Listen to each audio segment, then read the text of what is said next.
엄마, 제가 효도 여행을 준비했어요. 아빠가 가시기 전에 마지막으로 로마 보여드리고 싶어 하셨잖아요. 방콕이랑 푸켓으로 호연 누나랑 같이 가시는 거예요. 제가 다 알아봤어요. 호경아, 엄마는 아직. 이제는 마음 좀 달래셔야죠. 아빠도 그러시길 원하실 거예요. 누나도 휴가 냈대요. 여권이랑 도장 좀 주세요. 제가 비자랑 다 준비할게요. 비자 신청하고 호텔 예약하는데 돈이 좀 필요할 것 같아서요. 엄마, 걱정 마세요. 제가 다 알아서 할게요. 그녀의 휴대폰이 울렸습니다. 엄마, 무슨 여행 얘기예요? 전 아무것도 모르는데. 곧바로 은행에 확인해 보니 계좌에서 2억 3천만 원이 빠져나간 후였습니다. 호경아, 어디 있는 거야? 제발 전화 좀 받아. 아들의 전화는 꺼져 있었습니다. 그의 방으로 달려갔지만 방은 텅 비어 있었습니다. 컴퓨터 화면에는 월드벳이라는 도박 사이트가 그대로 켜져 있었고 화면 속 잔액은 영원을 가리키고 있었습니다. 어떻게 이럴 수가. 사연을 듣고 난 후 각자의 의견을 댓글로 남겨주시기 바랍니다. 사소한 댓글이라도 사연자분에게 큰 힘이 될 수 있습니다. 각색될 수 있고 사연자분의 입장에서 구성될 수 있습니다. 박순자 여사님은 경상북도의 작은 시골 마을에서 3남매 중 첫째로 태어났습니다. 그녀의 아버지는 인근 중학교 교사였는데 학교에서도 집에서도 늘 엄격하기로 소문난 분이었습니다. 그녀가 어렸을 때부터 아버지는 항상 아이들에게 호통을 쳤으며 자녀들의 생활 하나하나를 깐깐하게 단속했습니다. 바른 자세로 앉아라. 글씨는 반듯하게 써라. 동생들 앞에서 첫째가 그게 무슨 행동이냐. 아버지의 호통은 하루도 빠짐없이 울려 퍼졌습니다. 그녀는 어린 시절 내내 아버지의 눈치를 살피며 자랐습니다. 반면 어머니는 남편의 엄격함을 달래주듯 자녀들을 한결같은 사랑으로 감싸주었습니다. 순자야, 엄마가 몰래 과자 사왔어. 동생들이랑 나눠 먹어. 어머니는 늘 이렇게 아이들의 마음을 헤아려 주었고, 때로는 아버지 몰래 간식을 사다 주며 아이들의 천진난만한 웃음을 지켜주었습니다. 그녀는 동생들과 함께 이불 속에 숨어 과자를 나눠 먹던 그 따뜻한 순간들을 평생 잊지 못했습니다. 특히 막내 동생이 과자 부스러기를 흘리다가 아버지에게 들킬 뻔했을 때 그녀가 재빨리 치우고 대신 야단을 맞았던 일도 있었습니다. 순자야, 너는 첫째라서 더 힘들지? 미안하다. 어머니는 가끔 그녀를 안아주며 이렇게 말씀하셨습니다. 하지만 그녀는 오히려 첫째로 태어난 것이 자랑스러웠습니다. 동생들을 지키고 보호할 수 있다는 것이 그녀에게는 큰 자부심이었기 때문입니다. 그녀의 어린 시절은 이처럼 엄격한 아버지와 자애로운 어머니 사이에서 균형을 잡아가며 흘러갔습니다. 첫째였기에 동생들의 모범이 되어야 한다는 부담감도 컸지만 그만큼 어른스러워질 수밖에 없었습니다. 동생들이 실수를 하면 앞장서서 아버지의 야단을 막아섰고 어머니가 바쁠 때면 동생들의 숙제도 봐주었습니다. 우리 순자, 커서 뭐가 될라나. 아버지는 퇴근길에 혼잣말처럼 중얼거리곤 했습니다. 그 말투에는 딸 자식을 향한 걱정과 기대가 묘하게 섞여 있었습니다. 그녀는 그때마다 더욱 똑바로 앉아 공부를 했고, 비록 성적은 중상위권을 넘지 못했지만 늘 바르게 자라려 노력했습니다. 학교에서 돌아오면 그녀는 꼭 동생들의 숙제부터 챙겼습니다. 둘째는 공부를 잘했지만 막내는 산수를 특히 어려워했기 때문에 그녀는 막내에게 더 많은 시간을 할애했습니다. 저녁 식사 준비를 돕다가도 막내가 부르면 곧장 달려가 문제 푸는 것을 도와주었습니다. 이런 가정 환경은 그녀의 성격 형성에 큰 영향을 미쳤습니다. 겉으로는 차분하고 신중한 성격이 되었지만 속으로는 어머니처럼 따뜻한 마음을 간직한 사람으로 자라났습니다. 아버지의 엄격함은 그녀에게 책임감과 규율을 가르쳤고, 어머니의 자애로움은 그녀에게 사랑과 이해를 가르쳤습니다. 주말이면 가족들과 함께 마당에서 보내는 시간이 그녀의 소소한 즐거움이었습니다. 아버지는 마당 한켠에서 조용히 책을 읽고, 어머니는 채소밭을 가꾸며, 그녀는 동생들과 숨바꼭질을 하며 놀았습니다. 가끔 아버지가 책에서 눈을 들어 아이들을 바라볼 때면 그의 입가에 잠시 미소가 스치는 것을 볼 수 있었습니다. 그녀의 어린 시절은 이렇게 엄격함과 자애로움이 공존하는 가정에서 첫째로서의 책임감을 배우며 지나갔습니다. 이때 형성된 성격과 가치관은 훗날 그녀가 자신의 가정을 꾸리고 시련을 겪어 나가는데 큰 밑거름이 되었습니다. 특히 자식들을 대할 때면 그녀는 종종 자신의 어머니를 떠올리며 따뜻한 사랑을 베풀고자 했습니다. 학창 시절 내내 박순자 여사님은 아버지의 기대를 채우지 못했습니다. 그녀는 공부보다는 집안일을 돕는 것에 더 소질이 있었고, 특히 어머니의 장조림과 김치 담그는 일을 돕는 것을 좋아했습니다. 순자야, 이번에도 예순점이니?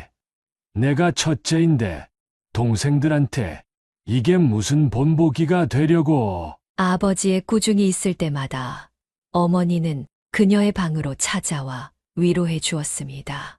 순자야, 공부만이 다가 아니다. 내가 동생들 잘 챙기고 엄마 아버지 잘 모시는 게 더 중요한 거야. 중학교 시절 그녀는 학급 도우미를 자청했습니다. 영양사 선생님께 요리하는 법을 배우는 것도 재미있었습니다. 이런 그녀를 보며 담임 선생님은 아버지께 찾아가 상담을 했습니다. 순자가 꼭 공부만 잘해야 하는 건 아닙니다. 아이가 음식과 관련된 일에 소질이 있어 보이는데 그쪽으로 진로를 생각해 보는 건 어떨까요? 하지만 교사였던 아버지는 고개를 저었습니다. 그녀의 성적표를 들여다볼 때마다 한숨만 깊어졌고, 과외 선생님을 구해 공부를 시키려 했지만 그녀의 성적은 좀처럼 오르지 않았습니다. 고등학교에 진학한 후에도 상황은 크게 다르지 않았습니다. 그녀는 여전히 중상위권에 머물렀고, 급식실 봉사활동은 계속했습니다. 고3이 되어 진로를 결정해야 할 때 아버지는 교육대학 진학을 강력히 권했지만 그녀의 성적으로는 역부족이었습니다. 아버지, 저는 공부에는 소질이 없는 것 같습니다. 일단 취직해서 돈을 벌어볼랍니다. 졸업을 앞두고 그녀가 조심스레 꺼낸 말에 아버지는 한동안 말이 없었습니다. 결국 그녀는 고등학교를 졸업하자마자 집 근처 식품 공장에 취직했습니다. 처음에는 단순 생산직으로 시작했지만 그녀의 꼼꼼하고 성실한 모습이 눈에 띄었습니다. 박순자 씨, 이번 달 생산 기록이 제일 좋네요. 앞으로도 이렇게만 해주세요. 반장님의 칭찬에 그녀는 더욱 열심히 일했습니다. 퇴근 후에도 남아서 공장 구석구석을 깨끗이 청소했고, 새로 들어온 직원들을 친절하게 가르쳐 주었습니다.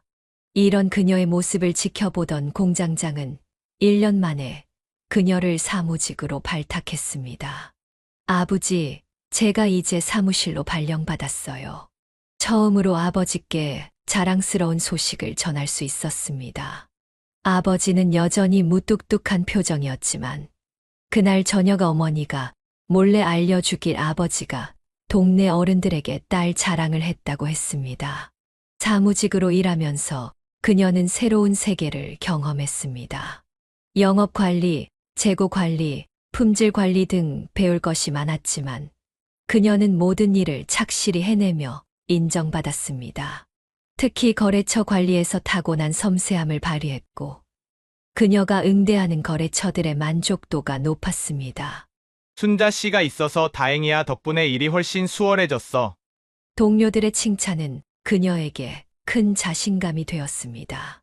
비록 계약은 가지 못했지만 그녀는 자신의 길을 찾아가고 있었습니다.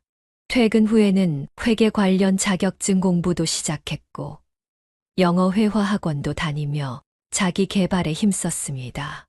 이제 그녀는 더 이상 아버지의 기대에 미치지 못하는 딸이 아니었습니다. 자신의 자리에서 최선을 다하는 당당한 직장인이었고, 가족들에게 도움이 되는 든든한 첫째 딸이었습니다. 그리고 이런 그녀의 모습은 앞으로 다가올 인생의 새로운 장을 여는 준비가 되고 있었습니다. 박순자 여사님이 남편을 처음 만난 것은 공장 품질관리부에서였습니다. 그녀가 사무직으로 일한 지 2년째 되던 해, 새로 부임한 과장이 바로 그녀의 미래 남편이었습니다.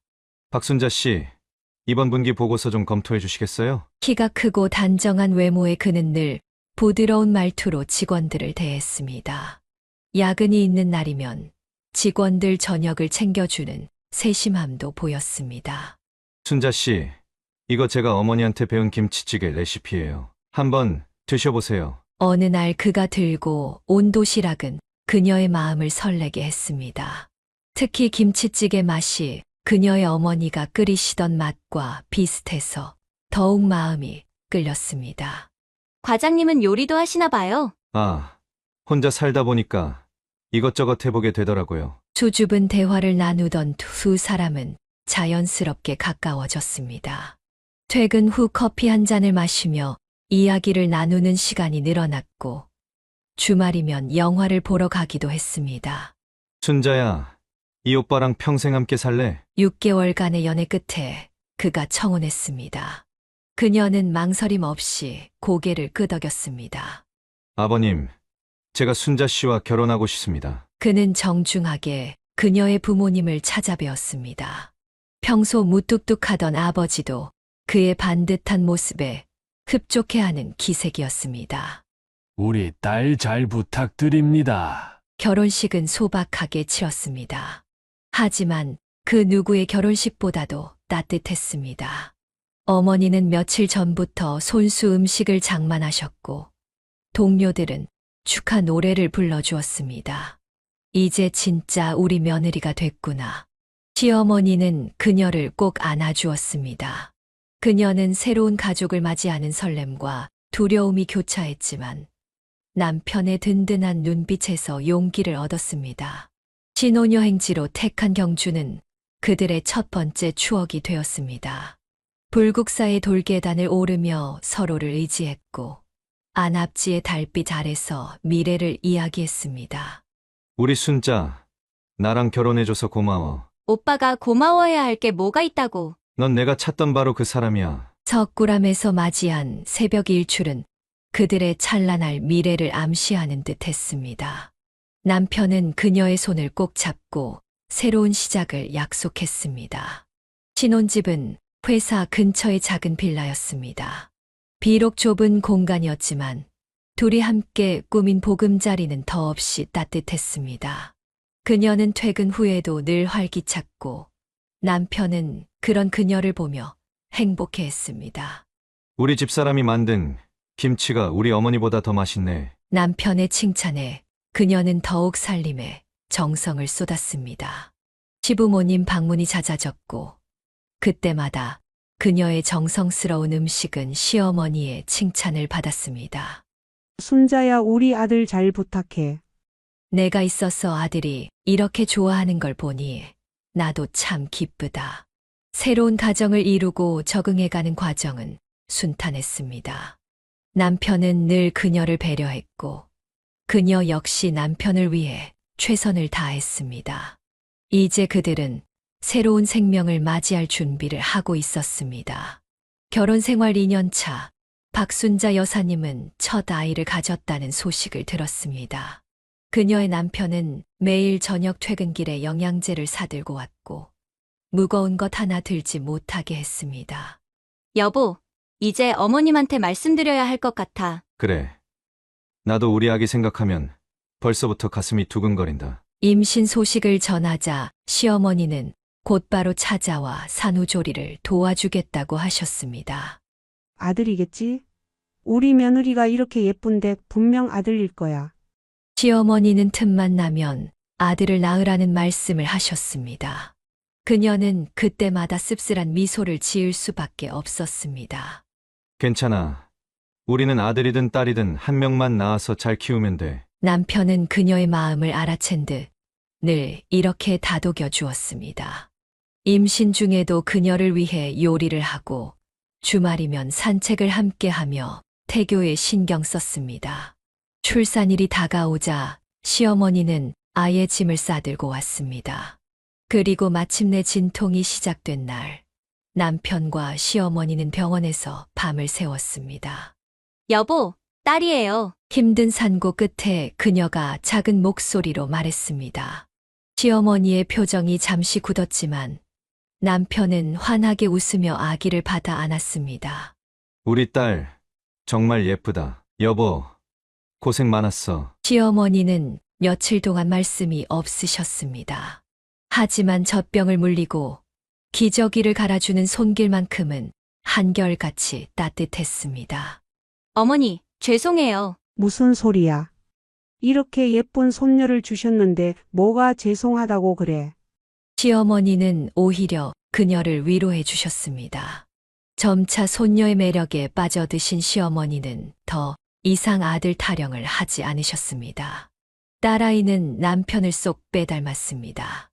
눈매도 코도 그리고 무엇보다 다정한 성격까지 닮았습니다.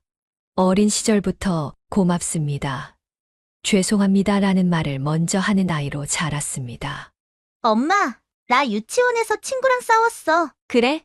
무슨 일이었어? 친구가 울고 있길래 내가 안아줬는데 다른 친구가 놀리고 있어서 싸웠어. 이런 딸의 모습을 보며 그녀는 자부심을 느꼈습니다.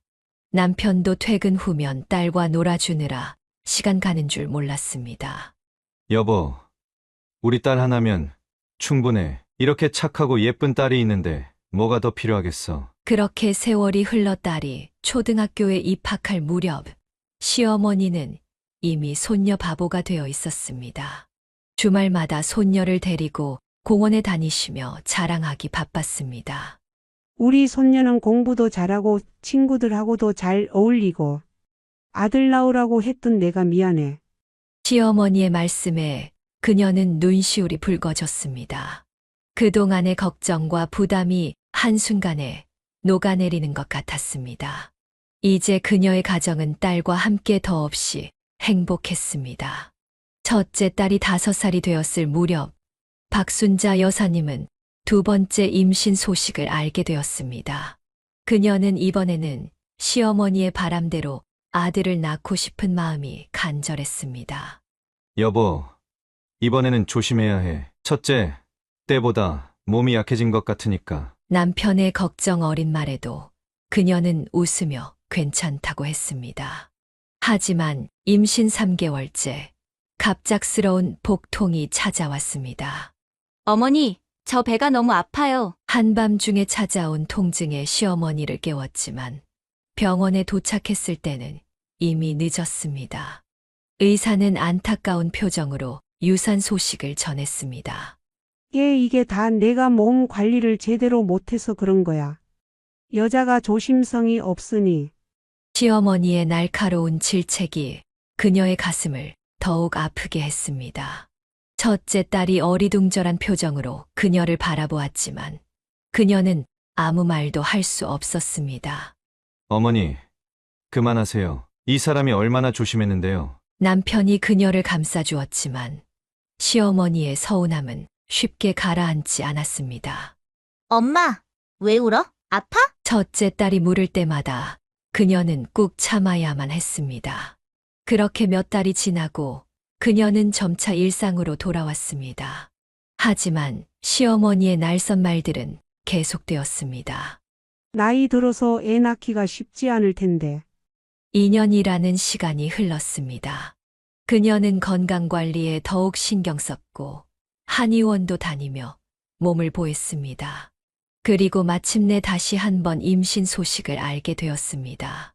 이번에는 꼭 조심해야 해. 내가 다 도와줄게.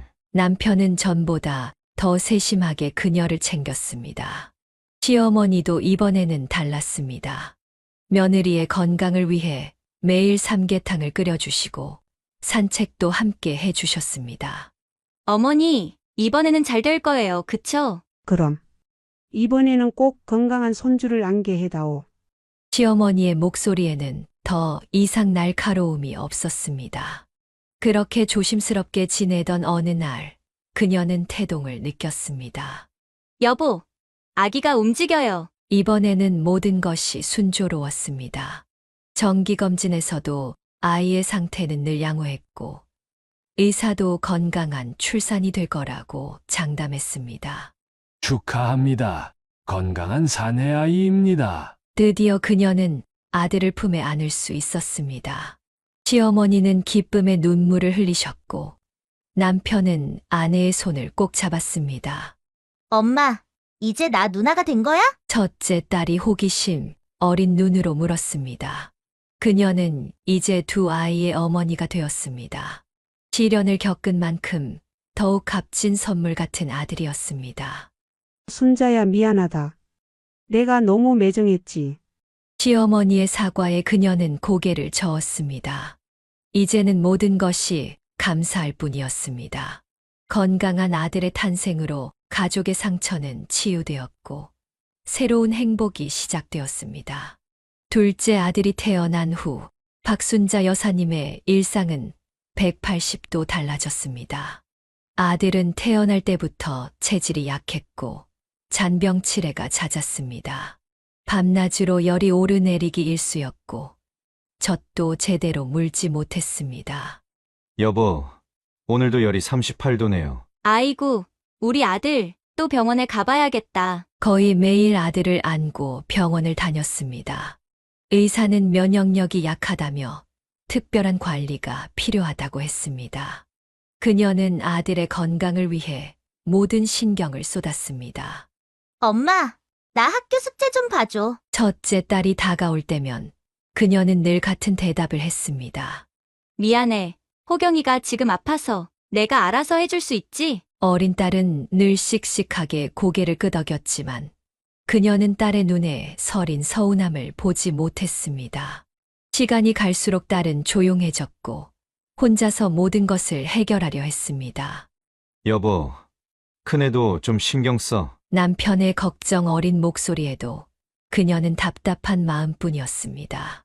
여보, 나도 알아요. 하지만 지금 아들이 이렇게 아픈데 어떡해요? 식사 시간에도 아들의 육수는 따로 끓여야 했고 옷도 특별히 삶아서 빨아야 했습니다.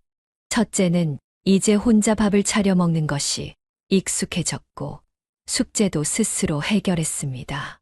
우리 딸, 많이 컸구나. 어느 날 남편이 딸의 공책을 보며 한숨을 쉬었습니다.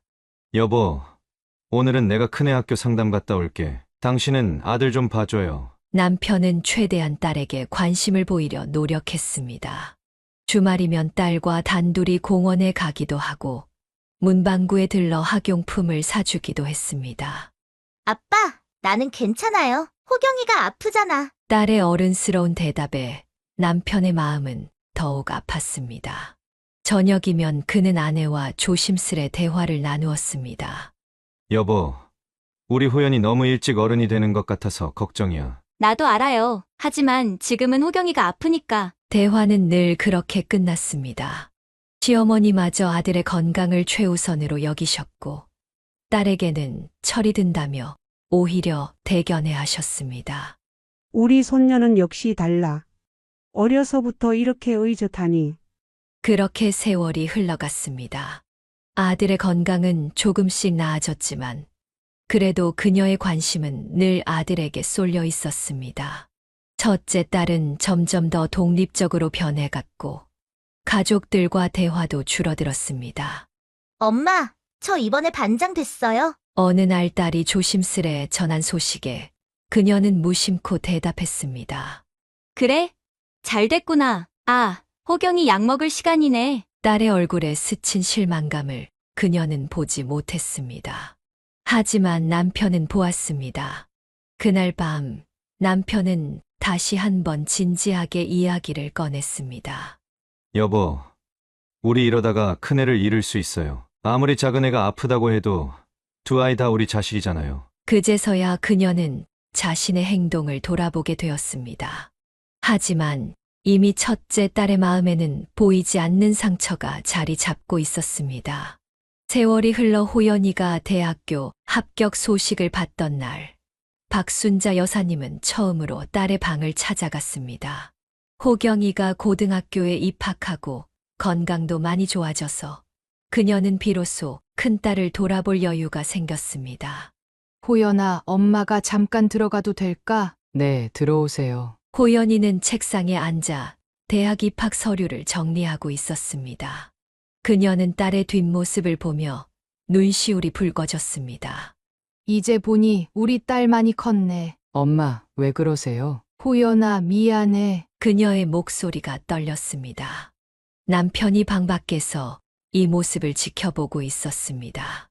여보, 난 잠깐 호경이 학원 데리러 갔다 올게. 남편은 조용히 자리를 피해 주었습니다. 엄마가 그동안 호경이만 신경 쓰고 너한테 너무 무심했어. 내가 반장 됐을 때도 상 받아왔을 때도. 호연이는 엄마의 손을 잡았습니다. 엄마, 그런 말씀 마세요. 호경이가 많이 아팠잖아요. 저는 이해해요. 아니야, 엄마가 잘못했어. 내가 아무리 의젓해도, 내가 아무리 이해해줘도 엄마는 내게 미안해. 엄마, 너는 늘 혼자서 다 해결하려고 했지. 학교 숙제도, 준비물도 엄마 손길이 필요했을 텐데. 호연이는 살며시 엄마를 안아주었습니다. 전 괜찮아요. 오히려 그래서 더 빨리 성장할 수 있었는걸요. 이제 제가 대학생이 됐잖아요. 그래도 엄마가 너무 너를 방치한 것 같아서. 엄마, 정말 신경 쓰지 마세요. 호경이도 이제 많이 좋아졌잖아요. 그리고 전 엄마가 호경이를 그렇게 돌봐주시는 모습 보면서 참 대단하다고 생각했어요. 딸의 말에 그녀는 더욱 눈물이 났습니다. 이렇게 성숙하게 자란 딸이 자랑스러우면서도 한편으로는 더욱 미안한 마음이 들었습니다. 우리 딸이 언제 이렇게 철들었나. 그리고 엄마, 사실 아빠가 많이 챙겨주셨어요. 주말마다 저랑 단둘이 시간도 보내주시고. 그녀는 남편에게도 고마운 마음이 들었습니다. 남편이 없었다면 호연이는 더 큰 상처를 받았을지도 모를 일이었습니다. 앞으로는 엄마가 내 옆에서 더 많은 시간을 보낼게. 늦었지만 이제부터라도. 엄마, 전 지금도 행복해요. 우리 가족이 다 같이 건강하게 지내는 게 제일 좋아요. 그날 저녁, 내 식구는 오랜만에 외식을 했습니다. 호경이는 누나의 대학 합격을 진심으로 축하했고, 호연이는 동생의 건강을 걱정했습니다. 그들은 이제 진정한 가족이 되어가고 있었습니다. 호연이가 대학에 입학하고 얼마 지나지 않아 박순자 여사님은 딸의 학과 사무실로부터 반가운 전화를 받았습니다. 호연이가 1학년 1학기 성적 우수 장학생으로 선발되었다는 소식이었습니다. 여보, 호연이가 장학금 받는데. 그래. 역시 우리 딸이지. 남편과 그녀는 오랜만에 한박웃음을 지었습니다. 하지만 그 기쁨도 잠시 호경이의 담임 선생님께서 급히 면담을 요청했습니다. 어머님, 호경이가 친구 지갑에서 돈을 훔치다가 걸렸습니다. 그녀는 그 자리에서 눈물을 쏟았습니다. 호경아, 내가 왜 이런 짓을. 돈 필요했어요. 친구들이랑 PC방 가려고. 14살 호경이의 대답은 너무나 단순했습니다. 그동안 아들의 건강만 신경 쓰다가 정작 더 중요한 것을 놓친 것은 아닌지 그녀는 깊은 자책에 빠졌습니다. 여보, 우리가 호경이를 너무 약하게만 키운 걸까? 아니야. 내가 더 신경 썼어야 했는데. 한편 호연이는 대학에서 두각을 나타내기 시작했습니다. 전공 성적은 늘 상위권을 유지했고 교수님들의 신임도 두텁게 얻었습니다. 엄마, 이번에 해외 교환학생 프로그램에 선발됐어요. 호연이의 기쁜 소식과 달리 호경이는 점점 더 문제 학생으로 변해갔습니다. 어느 날은 학교 뒤편에서 담배를 피우다 적발되었고 친구들과 어울려 무단결석을 일삼기도 했습니다. 선생님, 제가 뭘 잘못했을까요? 어릴 때는 그렇게 착했던 아이가. 너무 자책하지 마세요. 사춘기라 그럴 수 있습니다. 다만 지금이 중요한 시기니까 더 관심을 가져주셔야 할 것 같아요. 남편은 주말마다 호경이를 데리고 운동을 다녔습니다. 아들, 내가 지금 이러는 거 누나도 알면 많이 속상해할 거야. 아빠, 나도 누나처럼 잘하고 싶은데 자꾸 안 돼요. 호경이의 눈에서도 눈물이 흘렀습니다. 그동안 병약한 아들이라는 이유로 너무 보호적으로만 키운 것이 오히려 독이 된 것은 아닌지 부부는 밤마다 고민했습니다. 호연아, 동생 때문에 많이 걱정되지? 엄마, 호경이도 곧 정신 차릴 거예요. 제가 방학 때 집에 가서 동생이랑 많이 이야기해 볼게요. 호연이는 언제나 동생을 이해하려 노력했습니다. 방학이면 집에 와서 동생의 공부를 봐주기도 하고, 때로는 친구처럼 고민을 들어주기도 했습니다. 하지만 호경이의 일탈은 계속되었습니다. 급기야 다른 학교 학생들과 패싸움을 하다가 경찰서에 불려가는 일까지 생겼습니다. 여보, 우리가 호경이를 너무 응석바지로 키운 걸까? 아니야. 우리 모두 힘을 합쳐서 호경이를 바로잡아야 해. 두 자녀의 대조적인 성장은 그들 부부에게 큰 고민거리가 되었습니다. 한쪽에서는 자랑스러운 딸의 소식이, 다른 한쪽에서는 걱정스러운 아들의 소식이 끊이지 않았습니다. 그리고 이런 상황은 앞으로 더 큰 시련의 예고편에 불과했습니다. 호경이가 겨우 고등학교를 졸업했을 때 박순자 여사님은 안도의 한숨을 내쉬었습니다. 하지만 그것도 잠시 아들은 대학 입시를 거부했습니다. 엄마, 난 공부하기 싫어요. 좀 쉬면서 생각할 시간을 가지고 싶어요. 호경아, 너 이러면 안 돼. 하지만 호경이의 생각할 시간은 점점 길어졌습니다. 늦잠을 자고 친구들과 어울리며 밤늦게 들어오는 날이 많아졌습니다. 여보, 이러다가 우리 아들 버릇이 완전히 잘못 들겠어. 내가 한번 얘기해 볼게. 아들과 남자끼리 대화를 해봐야겠어. 남편이 호경이와 이야기를 나누려 해도 아들은 대화를 피했습니다. 방에 틀어박혀 게임을 하거나 아예 집을 나가 친구들과 시간을 보냈습니다. 엄마, 호경이 많이 걱정되지? 휴가를 내고 집에 온 호연이도 동생과 대화를 시도했지만 호경이는 이제 누나의 말도 들으려 하지 않았습니다.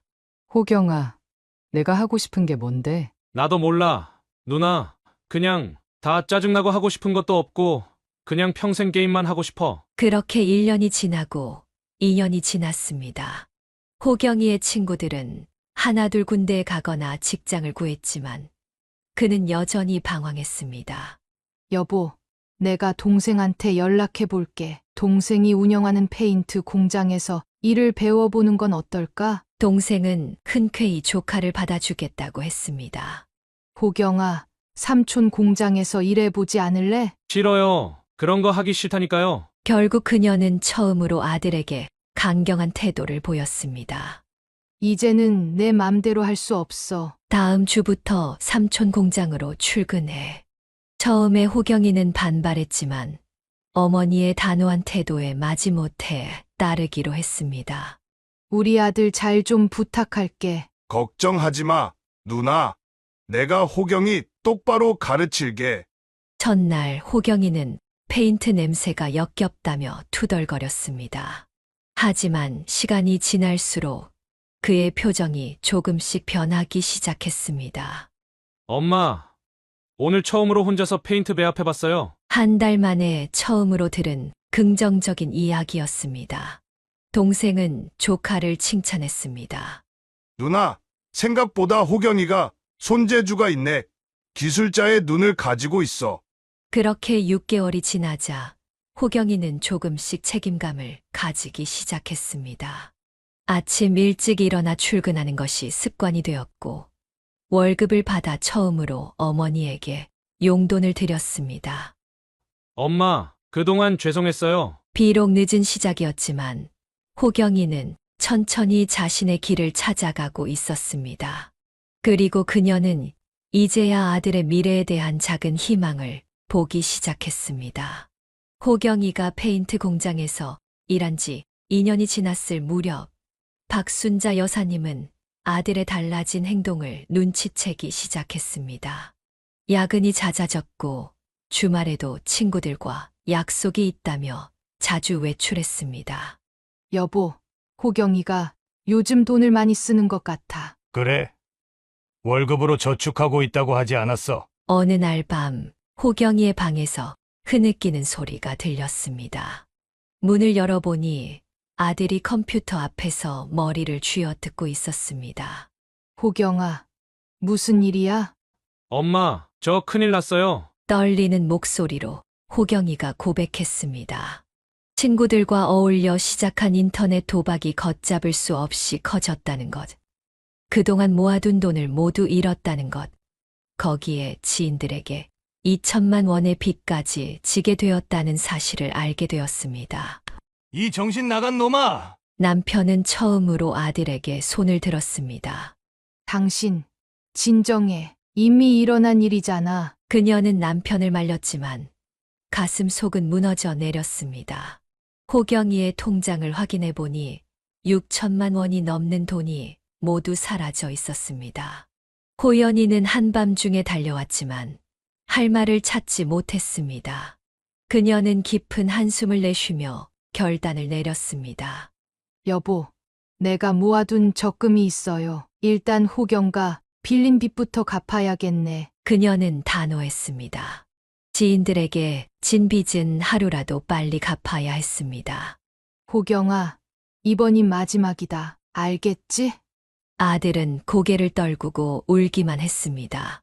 8천만 원이라는 큰 돈을 날린 충격은 가족 모두에게 큰 상처가 되었습니다.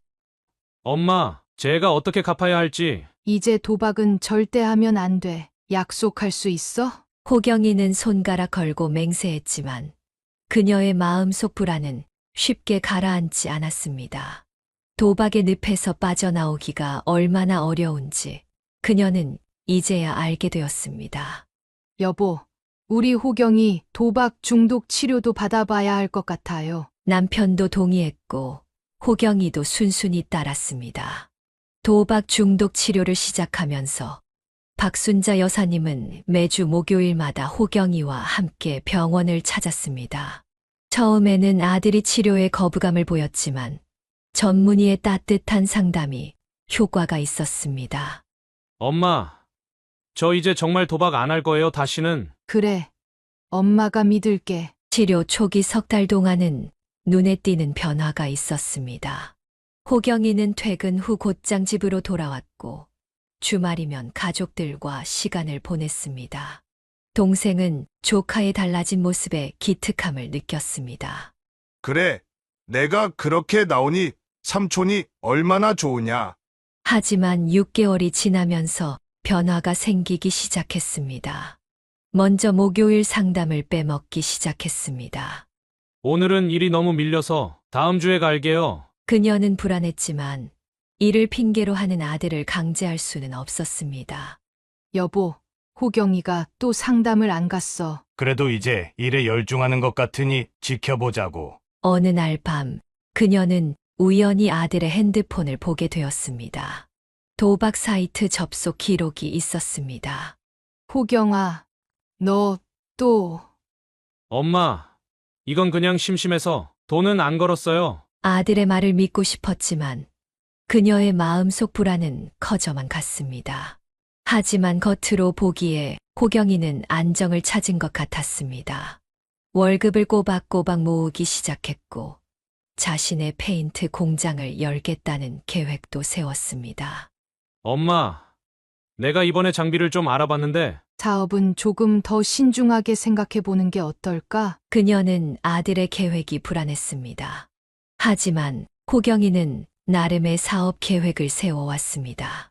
삼촌이 거래처도 소개해 주신대요. 제가 이제 기술도 있고. 남편도 아들의 의지를 지지했습니다. 여보, 이제 호경이도 어엿한 성인이에요. 한번 기회를 줘보는 게 어떨까요? 하지만 그녀의 직감은 틀리지 않았습니다. 통장 내역을 살펴보니 소액의 도박 거래가 간간히 보였습니다. 크지 않은 금액이었지만 불길한 예감은 지울 수 없었습니다. 누나, 나 이제 정말 달라질 거야. 내 사업도 시작할 거고. 호연이에게 전화할 때마다 호경이는 희망찬 이야기를 했습니다. 하지만 그 이면에는 여전히 도박의 유혹이 도사리고 있었습니다. 여보, 전 아직도 불안해요. 나도 알아. 하지만 이제 호경이를 믿어줘야 할 때야. 그렇게 시간이 흘러갔습니다. 호경이는 나름대로 돈을 모으며 자신의 가게를 준비했고, 가족들은 그를 믿어주기로 했습니다. 호경이가 공장 오픈을 준비하던 어느 날, 남편이 갑자기 심한 복통을 호소했습니다. 평소 건강했던 남편이라 처음에는 단순 체했다고 생각했지만, 통증이 며칠째 계속되자 병원을 찾았습니다. 여보, 검사 결과가 좋지 않네요.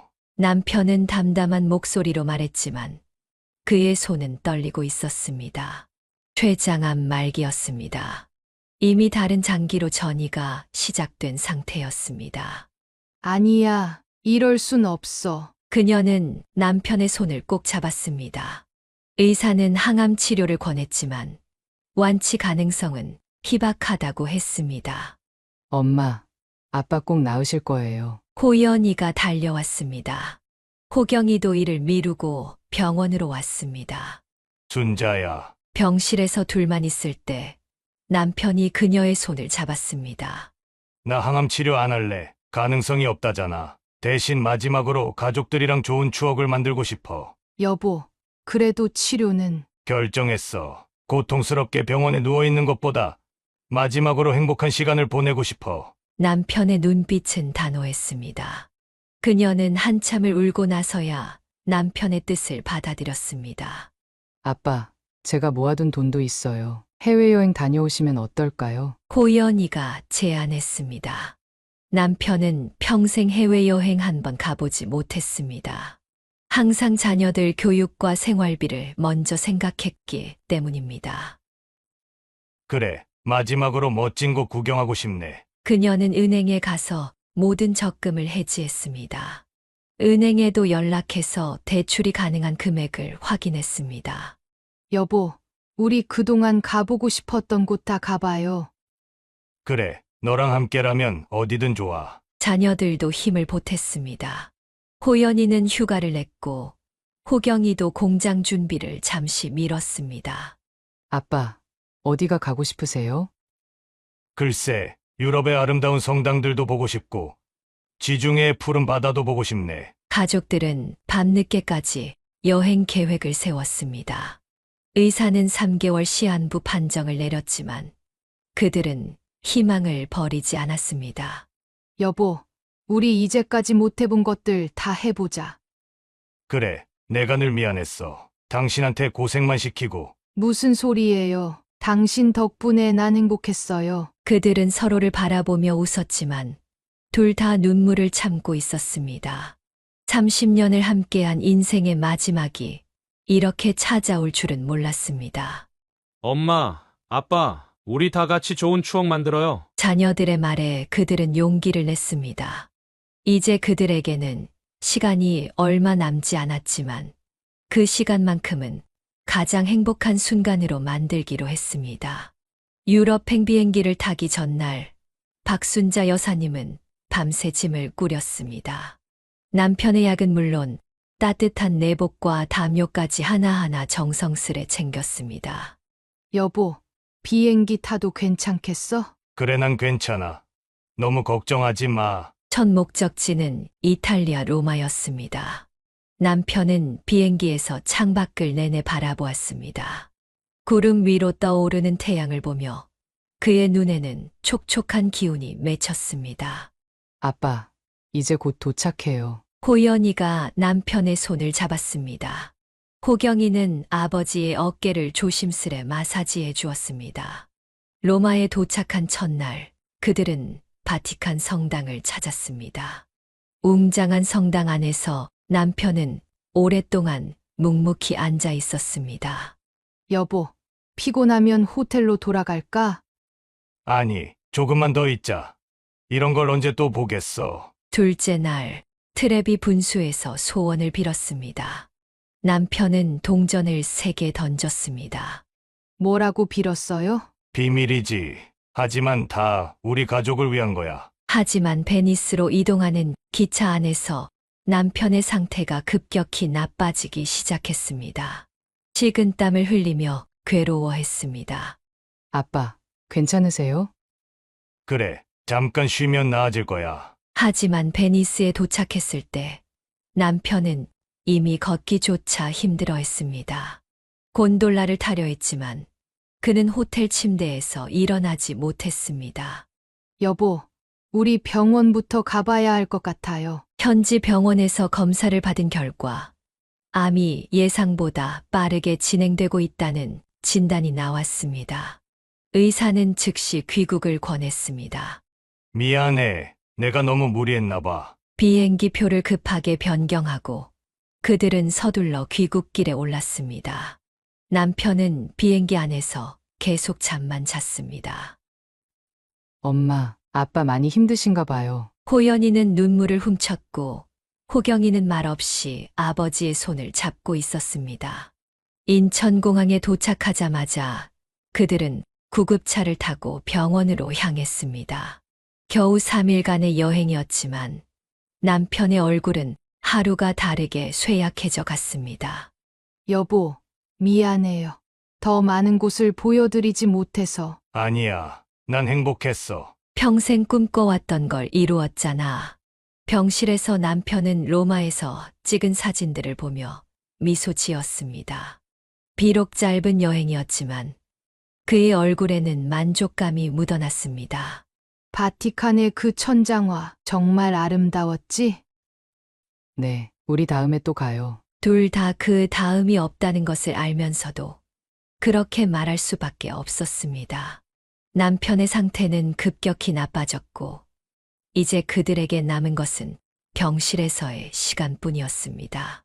귀국 후 2주째 되던 날 밤, 박순자 여사님은 병실에서 남편의 마지막을 지켜봐야 했습니다. 그의 숨소리가 점점 약해지는 것을 들으며 그녀는 남편의 손을 꼭 잡고 있었습니다. 여보, 고마웠어. 이것이 남편의 마지막 말이었습니다. 새벽 3시 27분, 그는 조용히 숨을 거두었습니다. 아빠, 호연이가 달려와 아버지의 차가워진 손을 잡고 오열했습니다. 호경이는 병실 한켠에 서서 묵묵히 바닥만 바라보았습니다. 호경아, 아버지한테 마지막 인사. 아들은 말없이 고개만 끄덕였습니다. 그의 눈가에 맺힌 눈물은 끝내 떨어지지 않았습니다. 장례식장은 조문객들로 북적였습니다. 남편이 평소 인품이 좋았던 탓에 회사 동료들과 지인들이 끊임없이 찾아왔습니다. 어머니, 저희가 있잖아요. 호연이는 3일 내내 상주 자리를 지켰습니다. 반면 호경이는 필요한 일만 조용히 처리했습니다. 조문객들과 인사를 나누는 것도 불편해하는 듯했습니다. 발인 날 아침 하늘에서는 비가 내렸습니다. 남편을 배웅하는 하늘의 눈물 같았습니다. 장례를 마치고 일주일 후 보험회사에서 연락이 왔습니다. 남편이 그동안 꾸준히 부어온 생명보험금 5억 원을 수령할 수 있다는 내용이었습니다. 아빠가 이런 준비를 하고 계셨구나. 호연이는 아버지의 마지막 배려에 다시 한번 눈물을 흘렸습니다. 엄마, 그 돈으로 이제 좀 편하게 사세요. 하지만 그녀의 마음은 무거웠습니다. 남편 없는 삶을 살아가야 한다는 현실이 실감나지 않았습니다. 텅 빈 집안에서 그녀는 매일 밤 남편의 사진을 보며 눈물을 훔쳤습니다. 보험금은 잠시 은행에 예치해 두었습니다. 아직은 그 돈을 어떻게 써야 할지 결정할 마음의 여유가 없었습니다. 남편의 49제를 지내고 얼마 지나지 않았을 때였습니다. 호경이가 어느 날 저녁 빨간색 선물 상자를 들고 박순자 여사님을 찾아왔습니다. 엄마, 제가 효도 여행을 준비했어요. 아빠가 가시기 전에 마지막으로 로마 보여드리고 싶어 하셨잖아요. 아들의 갑작스러운 말에 그녀는 눈시울이 붉어졌습니다. 호경이는 선물 상자에서 여행 안내 책자를 꺼내 보여주었습니다. 방콕이랑 푸켓으로 호연 누나랑 같이 가시는 거예요. 제가 다 알아봤어요. 호경아, 엄마는 아직. 이제는 마음 좀 달래셔야죠. 아빠도 그러시길 원하실 거예요. 호경이의 다정한 말투에 그녀는 잠시 망설였지만 결국 아들의 효심에 마음이 움직였습니다. 누나도 휴가 냈대요. 여권이랑 도장 좀 주세요. 제가 비자랑 다 준비할게요. 그녀는 서랍에서 여권과 도장을 꺼내 주었고 호경이가 요청하자 통장도 함께 전해 주었습니다. 비자 신청하고 호텔 예약하는데 돈이 좀 필요할 것 같아서요. 엄마, 걱정 마세요. 제가 다 알아서 할게요. 그녀의 휴대폰이 울렸습니다. 엄마, 무슨 여행 얘기예요? 전 아무것도 모르는데. 호연이의 목소리였습니다. 그녀의 손에서 전화기가 떨어질 뻔했습니다. 곧바로 은행에 확인해 보니 계좌에서 2억 3천만 원이 빠져나간 후였습니다. 호경아, 어디 있는 거야?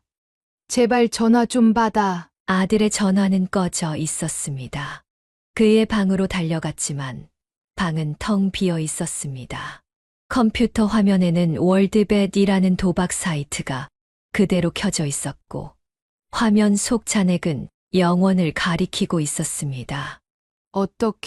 어떻게 이럴 수가. 바닥에 주저앉은 그녀의 눈에 아들의 빈 방이 들어왔습니다.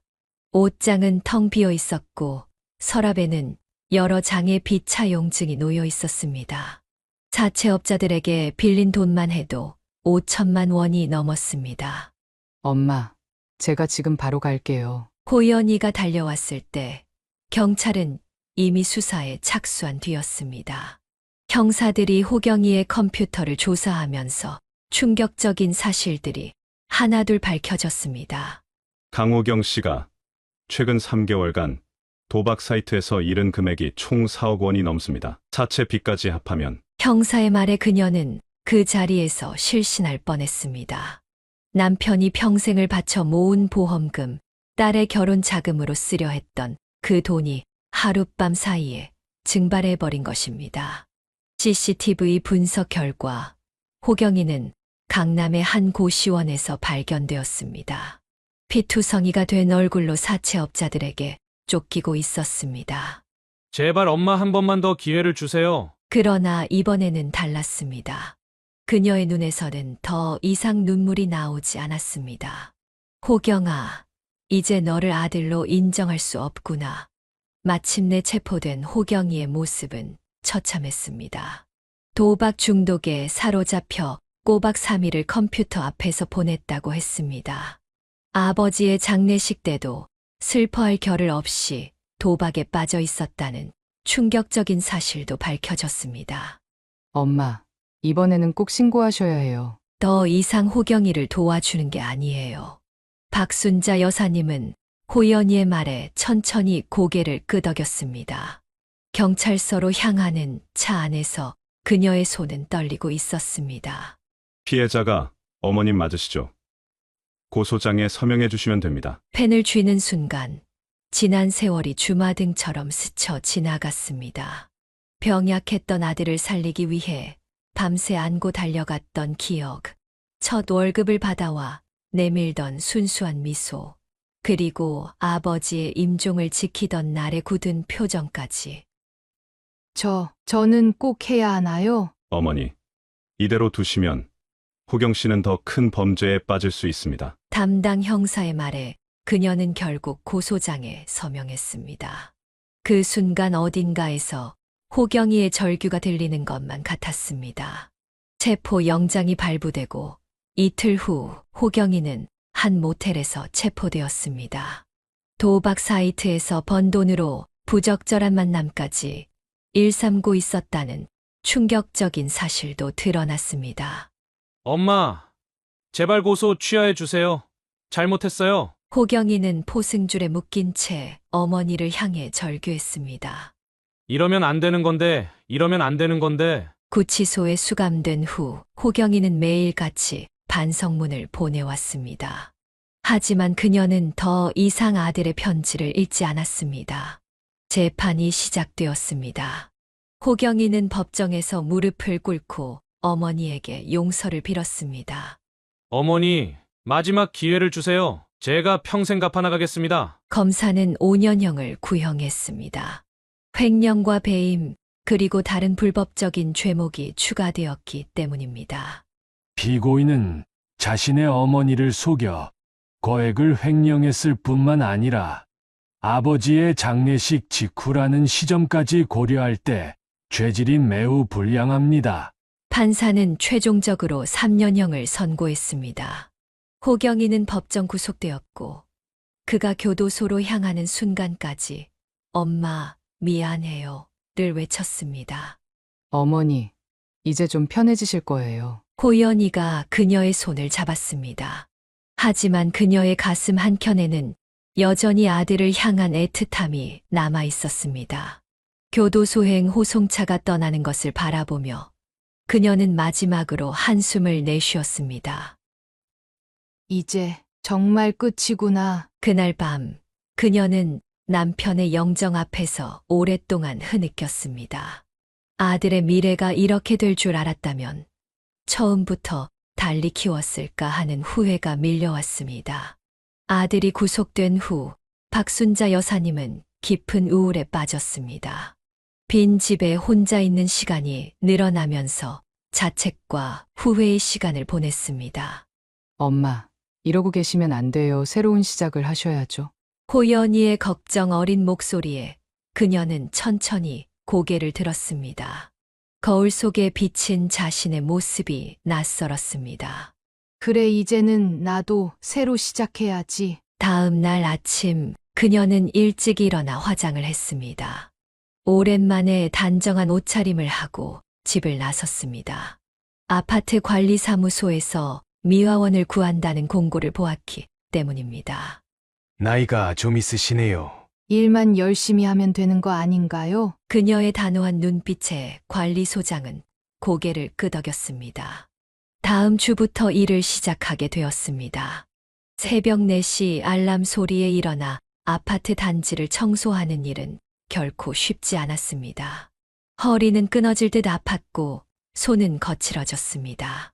여사님, 이런 일 하시기에는 괜찮아요. 이렇게라도 해야 제가 살아있는 것 같네요. 매일 아침 쓰레기를 줍고 낙엽을 쓸고 계단을 닦았습니다. 육체적인 고통은 컸지만 오히려 마음은 조금씩 편안해졌습니다. 어머니, 동생이 많이 반성하고 있대요. 호연이의 말에도 그녀는 고개를 저었습니다. 아니다, 이번에는 끝까지 가봐야 해. 봄이 오고 여름이 지나갔습니다. 그녀의 하루는 규칙적으로 변했습니다. 새벽에 일어나 청소를 하고 오후에는 근처 복지관에서 컴퓨터를 배웠습니다. 박순자 씨, 요즘 많이 달라지셨어요. 동료 미화원의 말처럼 그녀의 표정은 점차 밝아졌습니다. 월급을 받는 날이면 작은 통장에 꼬박꼬박 저축도 했습니다. 엄마, 제가 모시고 살면 되는데. 아니야, 이제는 내 힘으로 살아야지. 호연이의 제안도 거절했습니다. 비록 적은 월급이지만 스스로 번 돈으로 살아가는 것이 자존심을 지키는 일이라고 생각했습니다. 교도소에서 보내온 호경이의 편지는 서랍 깊숙이 넣어두었습니다. 읽지는 않았지만 버리지도 못했습니다. 언젠가는 읽어볼 날이 오리라 생각하면서 여사님, 일하시는 모습이 참 보기 좋아요. 입주민들도 그녀를 알아보기 시작했습니다. 꾸준히 성실하게 일하는 모습에 인사를 건네는 사람들이 늘어났습니다. 그렇게 1년이 지났습니다. 그녀는 이제 더 이상 과거에 얽매이지 않는 법을 배웠습니다. 비록 청소부의 삶은 고되었지만 스스로 선택한 길이었기에 후회는 없었습니다. 희미한 새벽빛이 창가에 비치던 날, 박순자 여사님은 평소보다 일찍 일어났습니다. 오늘은 호경이가 출소하는 날이었습니다. 두부 사야지. 3년 만에 처음으로 아들을 맞이하는 날, 그녀는 새벽 시장으로 향했습니다. 따뜻한 두부를 고르면서 그녀의 손이 떨렸습니다. 어머니, 제가 모시고 갈게요. 호연이가 차를 몰고 왔지만 그녀는 고개를 저었습니다. 아니다. 나 혼자 가봐야겠어. 버스를 타고 교도소로 향하는 길. 그녀는 창밖을 하염없이 바라보았습니다. 3년 전 그날의 기억이 또렷이 떠올랐습니다. 출소 시간이 다 되어 가는데 교도소 정문 앞에서 그녀는 두부를 꼭 쥔 채 기다렸습니다. 초여름의 햇살이 따가웠지만 움직일 수가 없었습니다. 드디어 철문이 열렸습니다. 호경이가 고개를 숙인 채 천천히 걸어 나왔습니다. 3년 전보다 훨씬 마른 모습이었습니다. 어머니. 호경이는 어머니를 보자 그 자리에 주저앉아 버렸습니다. 목이 메어 더 이상 말을 잇지 못했습니다. 이거 먹어라. 떨리는 손으로 두부를 내밀었습니다. 호경이는 무릎을 꿇은 채 두부를 받아들었습니다. 어머니, 죄송합니다. 두부를 한 입 빼어 문 순간 호경이의 눈에서 눈물이 왈칵 쏟아졌습니다. 뜨거운 눈물이 두부 위로 떨어졌습니다. 이제 정말 달라질 거예요. 제발 한 번만 더 믿어주세요. 호경이는 그대로 어머니 앞에 엎드려 큰절을 했습니다. 아스팔트가 뜨거웠지만 그는 이마를 바닥에 대고 오랫동안 움직이지 않았습니다. 일어나라. 어머니, 저 이제 도박은 절대로 안 할 거예요. 교도소에서 매일 반성했어요. 아버지 돌아가신 후에 제가 얼마나 큰 죄를 지었는지 호경이의 눈빛이 달라져 있었습니다. 3년 전에 초점 없던 눈동자는 사라지고 맑은 눈빛이 그녀를 바라보고 있었습니다. 그동안 많이 힘들었지? 아니요. 저보다 어머니가 더 힘드셨을 텐데. 두 사람은 말없이 벤치에 앉았습니다. 호경이는 조심스럽게 두부를 먹었습니다. 그 모습이 어릴 적 밥을 먹던 아들의 모습과 겹쳐 보였습니다. 어머니, 제가 이제부터 효도하면서 살게요. 진짜로요. 그래, 이제는 정말 잘 살아야 한다. 모자는 오랫동안 말없이 앉아 있었습니다. 때로는 침묵이 수천 마디 말보다 더 많은 것을 전할 수 있다는 것을 그들은 알고 있었습니다. 출소 후 호경이는 동생의 페인트 공장이 아닌 다른 회사의 공장에서 새로운 시작을 했습니다. 하루 12시간씩 일하며 기술을 배웠고 쉬는 날에는 어김없이 도박 중독 센터를 찾았습니다. 강호경 씨 정말 열심히 하고 계십니다. 직원들의 말에 박순자 여사님은 조심스레 희망을 품기 시작했습니다.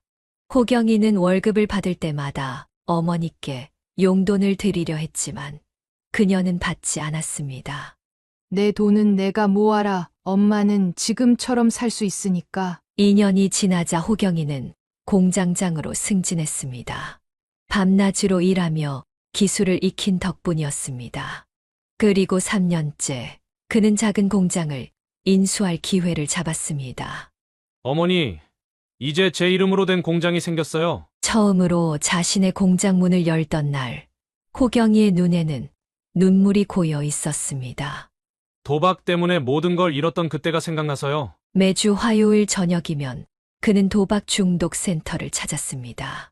이제는 상담을 받는 것이 아니라 자신의 경험을 나누는 강연자로서였습니다. 저는 어머니의 전 재산을 날렸습니다. 아버지의 장례식 때조차 도박을 했던 폐륜아였습니다. 그의 진솔한 고백은 많은 도박 중독자들에게 희망이 되었습니다. 특히 젊은 중독자들은 호경이의 이야기에 큰 감동을 받았습니다. 결혼은 안 할 거예요. 제 과거가 있는데 어떤 여자가 저를 받아들이겠어요? 그는 스스로 결혼을 포기했지만 대신 더 많은 사회적 책임을 지려 노력했습니다. 출소자들의 재취업을 돕는 프로그램에 참여했고 자신의 공장에서도 그들에게 일자리를 제공했습니다. 호경아, 너무 무리하는 거 아니니? 어머니의 걱정에 그는 웃으며 대답했습니다. 전 이제 이렇게 사는 게 행복해요. 제가 받은 상처가 오히려 남을 돕는 힘이 됐잖아요. 5년이 지난 지금 호경이의 공장은 작지만 안정적인 궤도에 올랐습니다.